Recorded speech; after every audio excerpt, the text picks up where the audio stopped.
आणि मला वाटतं की या सगळ्याच गोष्टींवरती सटर फटर असतील किंवा रोज सकाळी टीन टिप्पर जो असणारा संजय राऊत आहे जे थोबाड उचकटल्यावर गटाराशिवाय काय बाहेर पडतच नाही, मला असं वाटत नाही। याची कारणं विविध असू शकतात, पण मी तुम्हाला जबाबदारीने सांगते की विविध महाराष्ट्रातल्या लोकसभेमध्ये मी त्या ठिकाणी प्रवास करते। आज भिवंडीची माझी जवळपास 34वी लोकसभा आहे आणि त्या ठिकाणी लोकांचा प्रचंड असा उत्साह हा मतदानाच्या दिवशीही मला त्या ठिकाणी दिसलेला आहे। टक्केवारी कमी झाली आहे हा तर तसं बघितलं तर थोडासा चिंतेचा विषय नक्की आहे, परंतु त्याची कारणं विविध आहेत।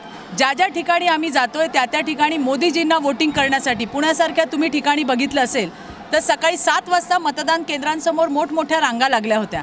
अशा विविध ठिकाणी जिल्ह्यांमध्ये आपल्याला दिसत आहेत, परंतु एवढं मी नक्की जबाबदारीने आपल्याला सांगू शकेन की मतदारांमध्ये प्रचंड उत्साह आहे। अब की बार 400 पार आणि फिर एक बार मोदी सरकार आणण्यासाठी या देशातला नव मतदारापासून तर वयोवृद्धांपर्यंत सगळ्यांमध्ये उत्साह पाहायला मिळतोय।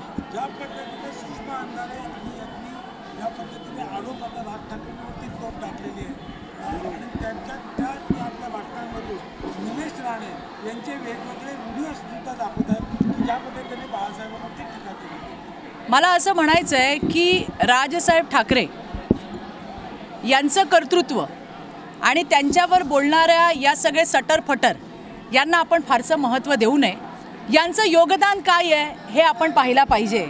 जे व्हिडिओ दाखवले गेले ते सत्याचे व्हिडिओ होते आणि त्याच्यामुळे त्यांनी एक प्रश्न उपस्थित केला आणि मला वाटतं की या सगळ्याच गोष्टींवरती सटरफटर असतील किंवा रोज सकाळी टीन टिप्पर जो असणारा संजय राऊत आहे जे थोबाड उचकटल्यावर गटाराशिवाय काय बाहेर पडतच नाही, त्याच्यामुळे अशा लोकांना आपण किती सिरियस घेतलं पाहिजे याचा विचार आपण केला पाहिजे असं माझ्यासारख्या कार्यकर्तीला वाटतंय।